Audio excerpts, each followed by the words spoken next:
So this is the couple of ideas about how we can move the economy forward. There's another piece of this Make It in America agenda, and it's this. H.R. 1524. I like this piece of legislation. It's one I've introduced. And what it basically says is, if we're going to build those clean energy projects, you know, the wind, the solar, the advanced fuel, the hydrogen systems, all of which are subsidized by your tax money, then your tax money must be spent on American-made wind turbines, American-made solar panels. Let's make it in America. Why should we spend your tax money to buy steel from China to build the San Francisco-Oakland Bay Bridge? Well, I'm sure your answer would be we shouldn't, but we did. 6,000 new jobs in China, 0 in America, supposed to be 10% cheaper, turned out to be 10% more expensive because there were flaws in the steel. The welds were not satisfactory. No. That is American taxpayer money. That American taxpayer money should have been used to buy American-made steel, creating a new high-tech steel mill, not in China, which is what happened, but rather in America. So we ought to be buying America. We ought to be using our tax money to buy American-made goods and services, and that's exactly what this bill does. This is part of the Make It America agenda. I'm going to show you one other little picture here. Normally our trains don't run upside down. So let me make it right side up. This is an electric locomotive, brand new, made in Sacramento, California, by Siemens, the German manufacturing company, one of the world's biggest manufacturing companies. What in the world are they making electric locomotives for Amtrak in Sacramento? Why are they doing that? Well, for years, Siemens has had a light rail trolley manufacturing plant in Sacramento. In the American Recovery Act, the stimulus bill, there was some $600 million for the purchase of 80 locomotives to replace the aging locomotives on the East Coast Amtrak lines. Added to that $80 million was a sentence that said this money had to be spent only on American-made locomotives. Siemens looked at that and goes, we could make locomotives in America. And they did, in Sacramento, California. Probably a couple thousand jobs, suppliers from all over the nation providing the parts, the electrical systems, and the rest for this locomotive. Made in America, with American taxpayer monies, because someone in the stimulus bill added a sentence to an appropriation and said this money must be spent on American-made locomotives. We can do that with every one of our expenditures, or at least many of our expenditures, using your taxpayer money on American-made goods and services. A very, very wise thing to do, which incidentally was first suggested by George Washington and Alexander Hamilton. So if you want to go back to the Founding Fathers, use some of their ideas, where they said, Alexander Hamilton, in a report to George Washington, said that the federal government should use its purchasing power to support American industry. Buy American, make it in America, use American taxpayer money on American-made workers. Not a bad idea.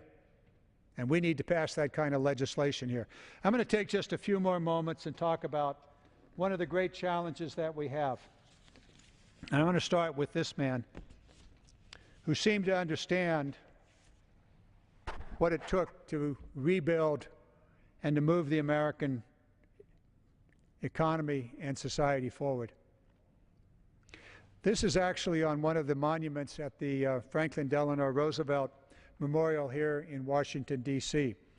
And when I took my grandchildren down there not too long ago, I read this to them and explained to them why this was important during the Great Depression and why it's important today. Roosevelt said during the height of the Depression that the test of our progress is not whether we will add more to the abundance of those who have much. It is whether we provide enough for those who have too little.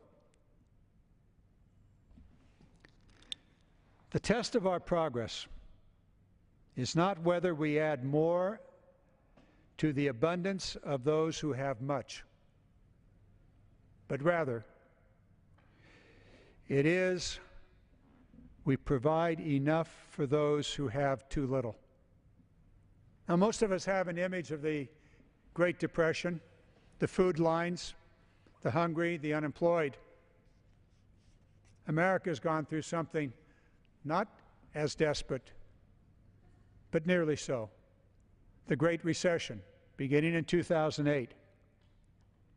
Millions of Americans lost their jobs. Well over 8, maybe as many as 10 million. Even more lost their homes. And there was a lot of hurt upon our land. We've been working now since 2008 to restore the American economy. The stimulus bill was one such way. The proposals of the President to rebuild the American infrastructure, to educate our kids, and a host of other things, what he called the American Jobs Program, incidentally, not taken up by our colleagues here in the House of Representatives in the majority side. But nonetheless, he recommended it, different ways to address this fundamental issue. How do we provide enough for those who have too little? How are we doing? How is America doing on meeting the challenge that Franklin Roosevelt laid out?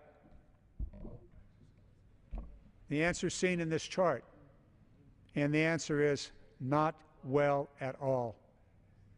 We are miserably failing to meet the challenge that Franklin Delano Roosevelt laid out during the Great Depression. Here's what it is. Of the economic growth since 2009 to 2012, the fraction of the growth that went to the top 1%, this is the new wealth that was generated by the American economy. The growth in the economy, the wealth, the growth in the economy. The top 1% got 95% of all of that wealth that was generated. The 99%ers, the 99% of the American people got to share 5% of the wealth that was generated by the economy. This is a great tragedy. This is an unparalleled tragedy in the American economy. This is not just a 3-year period. This has actually been happening, not at the same horrible distribution that you see here, but it's actually been a phenomenon that's been going on in the American economy where the rich get richer and the great majority of Americans are standing still. So when I'm out in my district and I hear people talk about their lives, they're talking about the fact that they are literally standing still economically. And poll after poll indicates that the American public knows and understands this. When asked how they're doing, they basically say they're just treading water. They're not moving forward. They're just doing the very best they can to hang on, to keep their nose above the water, to not go under.